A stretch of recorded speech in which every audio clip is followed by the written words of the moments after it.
Morning student, मैं अमन विश्वास एक बार फिर से आपका स्वागत करता हूँ डेली क्लासेस में। आज की हमारी दूसरी क्लास है। पिछली क्लास के अंदर हमने बात की थी basic of science. Basic of science means मैंने आपको स्टार्टिंग के 20 तत्व दिए थे, जिनके मैंने आपको परमाणु क्रमांक याद करवाए थे। 1 से 20 तक के परमाणु क्रमांक, उन तत्वों का प्रतीक कैसे बना उसके बारे में जानकारी दी थी, और फिर उसके बाद हमने उसकी बात की थी संयोजकता की। ठीक है, यहाँ तक हम पढ़ चुके हैं और उम्मीद करता हूँ आपने 1 से 20 तक तो याद भी कर लिए होंगे, उनकी संयोजकताएँ भी याद कर ली होगी, जैसा कि आपको होमवर्क दिया गया। ओके, आज हमारी सेकंड क्लास है। आज हम बात करेंगे परमाणु की संरचना। परमाणु, एटम। एटम का मीनिंग ही होता है, एक जर्मन भाषा का शब्द है एटम, जो एटमिक से बना है, एटमिक से निर्मित हुआ है ये एटमिक, जिसका अर्थ होता है अविभाज्य। अविभाज्य एटमिक से बना है, जर्मन भाषा का शब्द है, जर्मन भाषा का शब्द है, जिसका अर्थ होता है अविभाज्य, जिसे विभाजित नहीं किया जा सकता।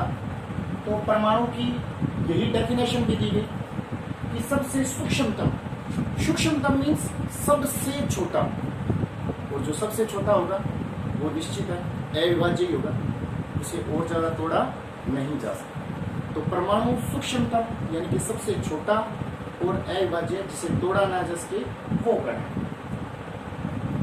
जहाँ तक बात है इसकी खोज की, तो आज से लगभग 800 वर्ष पूर्व सर्वप्रथम भारतीय दार्शनिक, हमारे लिए बड़े गर्व की बात है कि परमाणु के बारे में बताने वाला व्यक्ति भारतीय था। ठीक है, महर्षि कणाद ने परमाणु के बारे में बताया था। महर्षि कणाद ने, जो भारतीय दार्शनिक थे, उन्होंने लगभग 800 वर्ष पूर्व परमाणु के बारे में बताया था। उन्होंने उसी टाइम बता दिया था कि एक अविभाज्य कण है। ठीक है, और परमाणु से ही सभी चीज़ों का निर्माण हुआ है। ठीक है, बट वो महर्षि थे, तो इसलिए परमाणु की खोज का श्रेय उन्हें न जाकर डाल्टन को जाता है। डाल्टन को परमाणु की खोज का श्रेय जाता है। अगर आपसे क्वेश्चन पुट होता है कि परमाणु की खोज किसने की, तो फिर फैक्ट के अकॉर्डिंग हम यही लिखेंगे कि परमाणु की खोज डाल्टन ने। ठीक है, ओके, आगे बढ़ते हैं।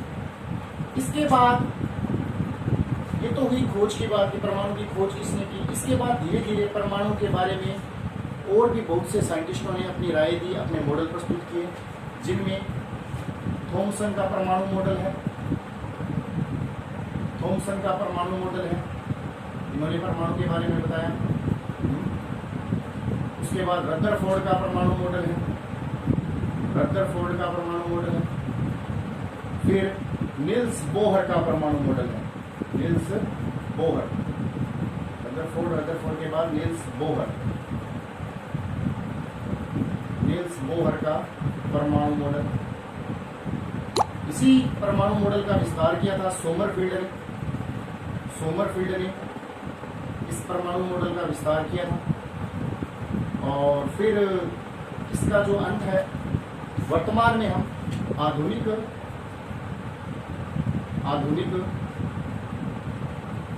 परमाणु यांत्रिकी मॉडल तक पहुंच चुके हैं। परमाणु यांत्रिकी मॉडल तक हम पहुंच चुके हैं। तो अब हमें परमाणु के बारे में काफ़ी कुछ पता है। परमाणु के अंदर क्या क्या चीज़ें होती है, किससे मिलकर बना होता है, क्या जो इसके अंदर जो इलेक्ट्रॉन, प्रोटॉन, न्यूट्रॉन होते हैं वो कैसे काम करते हैं। इसके अलावा भी कुछ और भी कण हैं, उनके बारे में भी जानकारी है। कैसे इलेक्ट्रॉन जो है वो चक्कर काटते हैं, कहाँ होते हैं परमाणु में इलेक्ट्रॉन। तो इन सब चीज़ों की जानकारी आज हमें मिल चुकी है। इन लोगों ने अलग अलग परमाणु मॉडल प्रस्तुत किए थे। इन सभी परमाणु मॉडलों के बारे में हम विस्तार से पढ़ेंगे हमारी नेक्स्ट क्लासेस के अंदर। फिलहाल हम ये जानते हैं कि परमाणु का बेसिक क्या है। परमाणु का बेसिक क्या है, इन लोगों ने बता के छोड़ दिया हमें कि परमाणु के अंदर ये चीज़ें हैं। अब हम क्रम से परमाणु के अंदर जो भी इलेक्ट्रॉन प्रोटॉन न्यूट्रॉन कैसे वो काम करते हैं, कहाँ होते हैं, कौन सी उसके अंदर कक्षा, कोष, उन सब चीज़ों की जानकारी लेंगे। ओके, तो ये वो साइंटिस्ट हैं। एक बार आप इनको स्क्रीनशॉट ले लीजिए, फिर मैं आगे शुरू करता हूँ।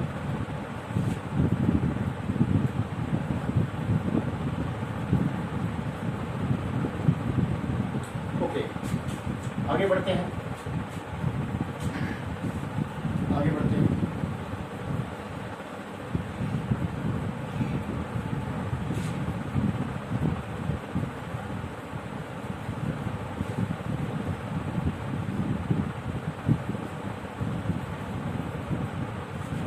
तो जैसा कि आप लोग जान चुके हो अब तक कि परमाणु के बारे में कि सर्वप्रथम किसने बताया, तो अब हम पढ़ेंगे कि परमाणु जो है उसके अंदर इलेक्ट्रॉन प्रोटॉन न्यूट्रॉन कहाँ होते हैं। पिछली क्लास में भी मैंने थोड़ा बहुत इसके बारे में बताया था।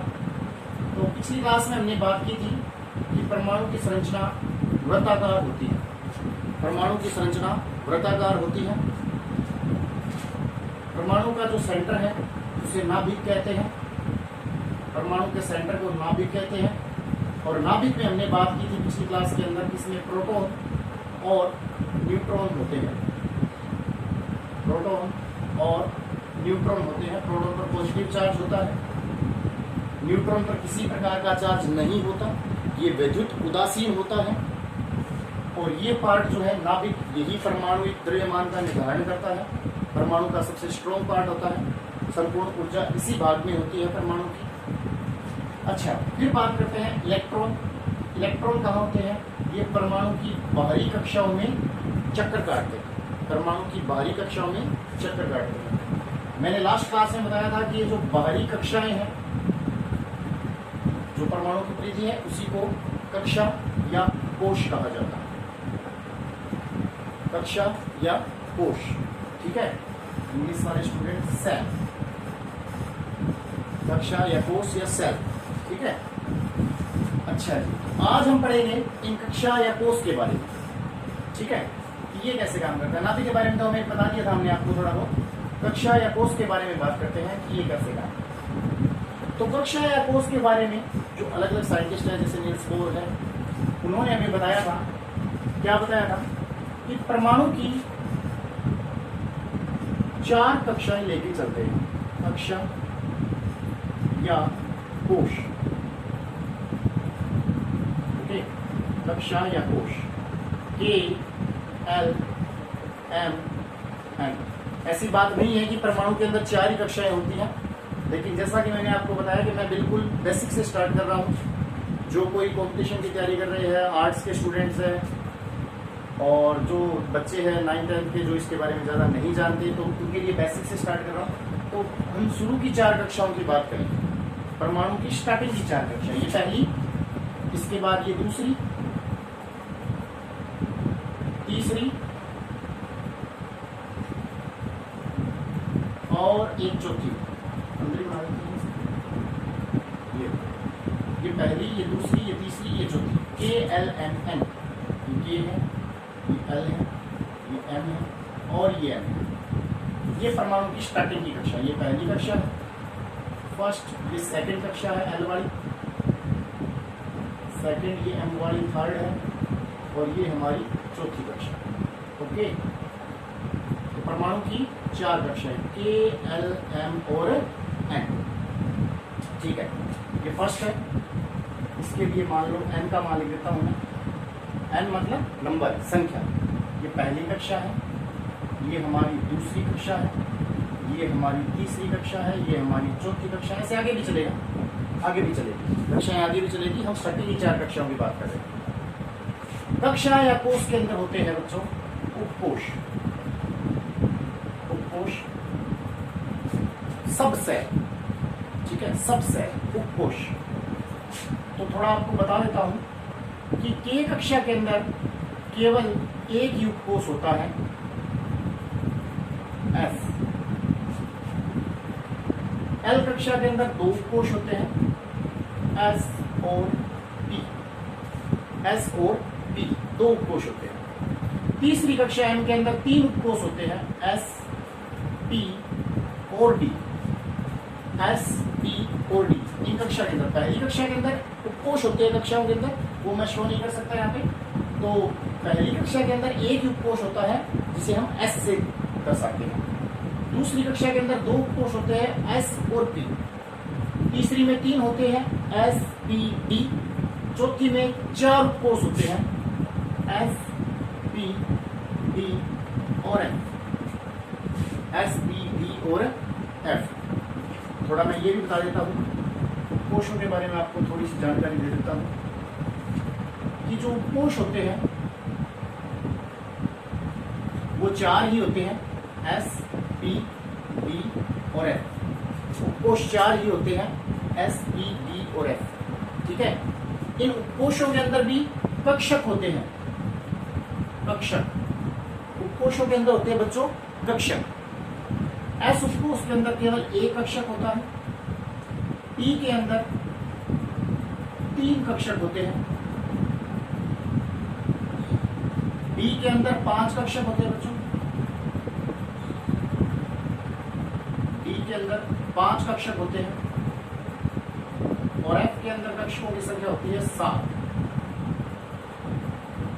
1, 2, 3, 4, 5, 6 और 7। 7 कक्षक होते हैं। S उपकोष, इसके अंदर केवल एक कक्षक होता है। ये टोकानुमा स्ट्रक्चर जो मैंने बनाई है, कक्षक को ऐसे दर्शाते हैं। P के अंदर 3 कक्षक होते हैं। D में कक्षकों की संख्या 5 होती है और F में कक्षकों की संख्या 7 होती है। इन कक्षकों के अंदर जो इलेक्ट्रॉन भरे जाते हैं वो भी फिक्स होते हैं। एक कक्षक के अंदर 2 से ज्यादा इलेक्ट्रॉन नहीं आ सकते। एक कक्षक के अंदर मैक्सिमम 2 इलेक्ट्रॉन आ सकते हैं। 2 से कम भी हो सकते हैं, मतलब 1 भी हो सकता है, लेकिन मैक्सिमम 2 आ सकते हैं। तो अगर आपसे बोले कि S उपकोष के अंदर मैक्सिमम कितने इलेक्ट्रॉन आ सकते हैं, तो देखो S उपकोष के अंदर कक्षक कितने हैं? एक कक्षक है तो इलेक्ट्रॉन कितने आएंगे इसके अंदर? 2 इलेक्ट्रॉन आ जाएंगे मैक्सिमम। कक्षक ही एक है, एक कक्षक में मैक्सिमम 2 ही आ सकते हैं। इसके पास एक ही कक्षक है तो S उपकोष के अंदर 2 इलेक्ट्रॉन होंगे। P उपकोष के पास 3 कक्षक है, एक कक्षक में 2 इलेक्ट्रॉन आ सकते हैं मैक्सिमम। तो 3 में कितने आएंगे? 6 इलेक्ट्रॉन। 3 में आ जाएंगे 6 इलेक्ट्रॉन। इसी प्रकार D के पास 5 कक्षक है, तो एक कक्षक के अंदर 2 आते हैं तो 5 के अंदर कितने आएंगे? 10 इलेक्ट्रॉन। F के अंदर 7 है तो 7 के अंदर कितने आ जाएंगे? 14। तो इस प्रकार हमें पता चल गया कि परमाणु की जो ये बाहरी परिधि है, जिसे हम क्या बोलते हैं? कक्षा या कोश बोलते हैं। इसके अंदर उपकोष होते हैं। कौन कौन से उपकोष होते हैं? S, P, D और F। 4 प्रकार के उपकोष होते हैं। उन उपकोषों के अंदर पाए जाते हैं कक्षक, और उन कक्षक में कौन रहते हैं? इलेक्ट्रॉन। उनमें कौन मिलेंगे? इलेक्ट्रॉन। कक्षक में इलेक्ट्रॉन। तो जैसे कि आपको बता दिया मैंने कि उपकोष 4 ही प्रकार के होते हैं, और S उपकोष में केवल एक कक्षक होता है। D में कक्षकों की संख्या 3 होती है। D में 5 और F में 7 कक्षक होते हैं। और एक कक्षक में मैक्सिमम कितने इलेक्ट्रॉन आते हैं बच्चों? 2 इलेक्ट्रॉन। तो हमें पता चल गया कि S उपकोष के अंदर मैक्सिमम 2 इलेक्ट्रॉन होते हैं, P में मैक्सिमम 6 इलेक्ट्रॉन होते हैं, D में मैक्सिमम 10 इलेक्ट्रॉन होते हैं और F में मैक्सिमम 14 इलेक्ट्रॉन आ सकते हैं। चलिए, तो क्या इस आधार पर हम इन कक्षाओं के अंदर भी इलेक्ट्रॉन निकाल सकते हैं? बिल्कुल निकाल सकते हैं। देखिए, निकाल लेंगे हम कक्षाओं में इलेक्ट्रॉनों की संख्या। बिल्कुल निकाल लेंगे। कैसे? देखिए, K कक्षा के अंदर केवल एक उपकोष है S, और S में आपको पता है मैक्सिमम कितने आ सकते हैं? 2 ही आ सकते हैं। तो फिर K कक्षा के अंदर टोटल कितने इलेक्ट्रॉन आ सकते हैं? तो क्योंकि एक ही उपकोष S, K कक्षा के अंदर एक ही उपकोष S, और S में ज्यादा से ज्यादा 2 आ सकते हैं। तो इसका मतलब पूरी कक्षा के अंदर 2 ही आएंगे, है ना। एक क्लासरूम है आपका, जिसके अंदर एक मेज लगा हुआ है, जिस पर मैक्सिमम 2 ही बच्चे बैठ सकते हैं, उससे ज्यादा बैठने की जगह ही नहीं है। तो उस क्लासरूम में कितने बच्चे हुए टोटल? 2 ही तो हुए। ठीक है।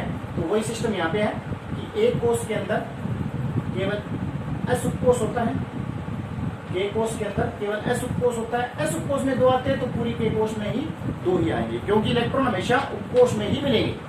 ओके। L में आ जाओ। L के अंदर S और P, यानी कि इस क्लासरूम के अंदर बच्चों को बैठाने के लिए 2 मेज लगे हुए हैं। एस नाम के मेज पे कितने बच्चे आ सकते हैं? 2। डी पे कितने आ सकते हैं? 6। इट मीन्स इस क्लासरूम में कितने हुए? 2 और 6 को जोड़ दो आप, 8। तो हम कह सकते हैं एल के अंदर 2 उपकोष होते हैं, एस और पी। एस के अंदर ज्यादा से ज्यादा 2 इलेक्ट्रॉन आ सकते हैं, पी के अंदर ज्यादा से ज्यादा 6 आ सकते हैं। इट मीन्स इलेक्ट्रॉनों की संख्या कितनी हुई? 8 इलेक्ट्रॉन। तो एल कक्षा के अंदर कितने इलेक्ट्रॉन आ सकते हैं? 8 इलेक्ट्रॉन। इसी प्रकार इसमें आ जाओ एम में 3 उपकोष है, तीनों के उपकोषों में कितने कितने इलेक्ट्रॉन होते हैं? जोड़ लो। एस में ज्यादा से ज्यादा 2 आ सकते हैं, पी में ज्यादा से ज्यादा 6 आ सकते हैं और डी में ज्यादा से ज्यादा 10 आ सकते हैं। तो ओवरऑल कितने हुए? 2, 6, 10 यानी कि 18 इलेक्ट्रॉन आ जाएंगे।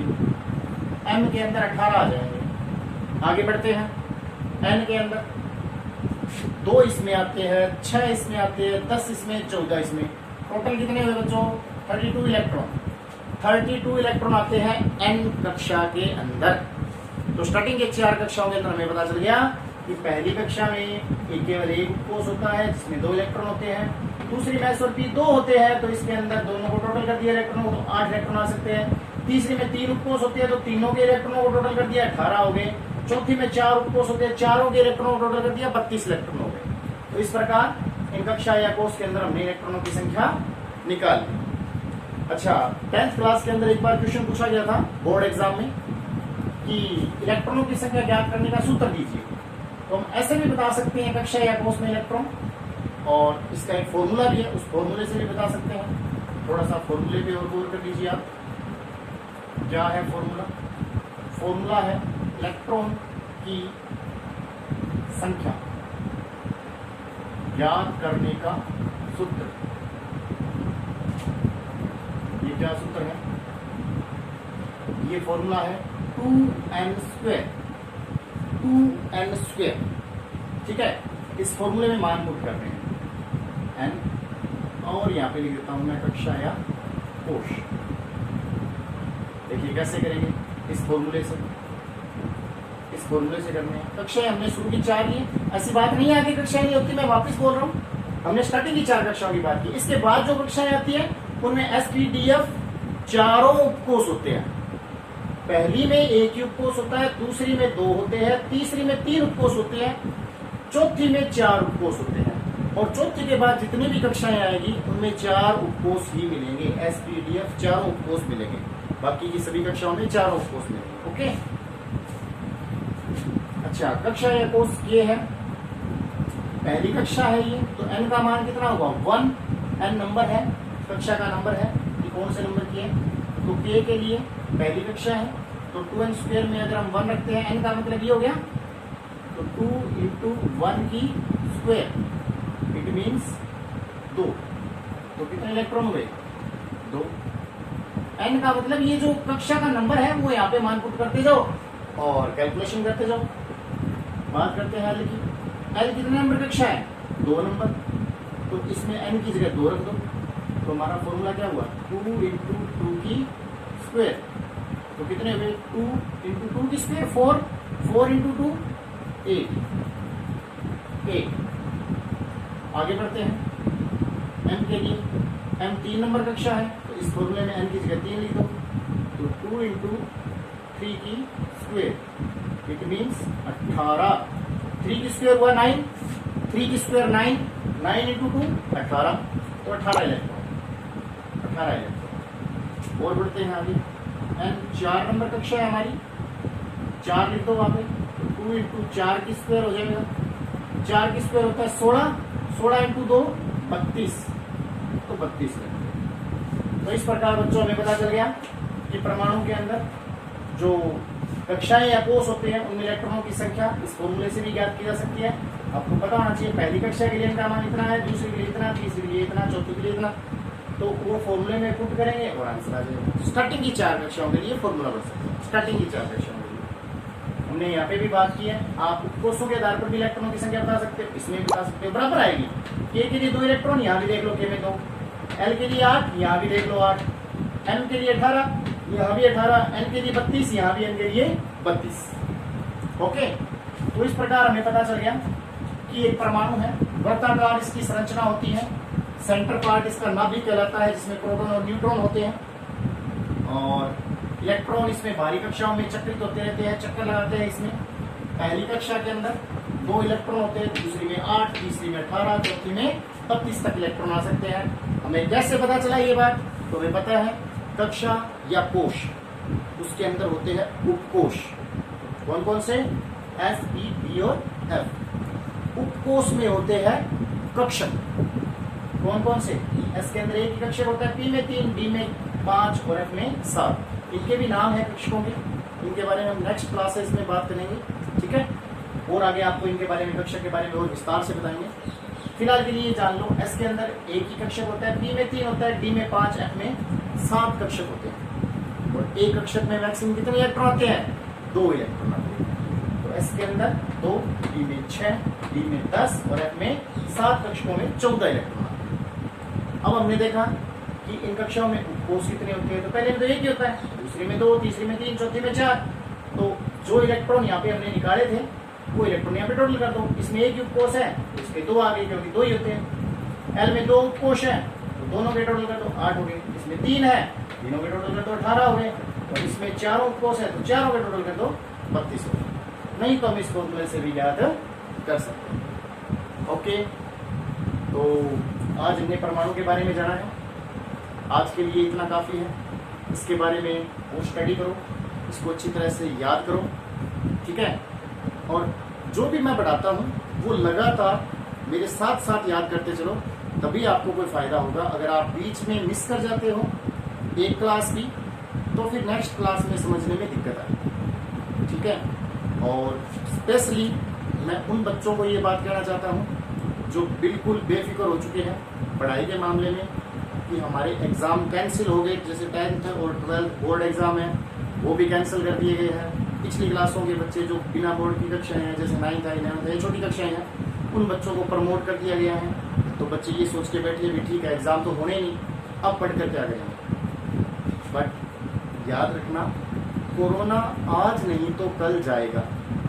और जब ये जाएगा उस टाइम आपकी ये बात कोई नहीं सुनेगा कि कोरोना था, हम प्रमोट हो रहे थे बिना पढ़े, इसलिए हमने पढ़ाई नहीं की, हमें नॉलेज नहीं है। और जो बच्चे पढ़ के चले हैं, अब भी पढ़ रहे हैं, या पिछली क्लासों में कोरोना से पहले पढ़ के निकले हैं या उसके बाद निकलेंगे, वो आपसे बहुत ज़्यादा नॉलेजेबल होंगे, आपसे ज़्यादा नॉलेज रखेंगे, आपसे ज़्यादा इंटेलिजेंट होंगे, तो कॉम्पिटिटिव एग्जाम के अंदर आपसे आगे होंगे। तो मैं उम्मीद करता हूँ कि आप उनको पूरा कंपटीशन देंगे, आप लगातार पढ़ेंगे। जब भी आपको टाइम मिलता है, पूरा दिन फ्री होते हो, अगर 15-15, 20-20 मिनट में मेरी क्लासेस के अंदर जो भी आपको कराया जाता है वो पढ़ते हो, तो भी आपकी स्टडी रेगुलर रहती है, कोई दिक्कत नहीं आएगी। ओके, तो उम्मीद करता हूँ पिछली क्लास और आज का आपने याद किया होगा, नेक्स्ट क्लास के टाइम पक्का। Okay, thank you.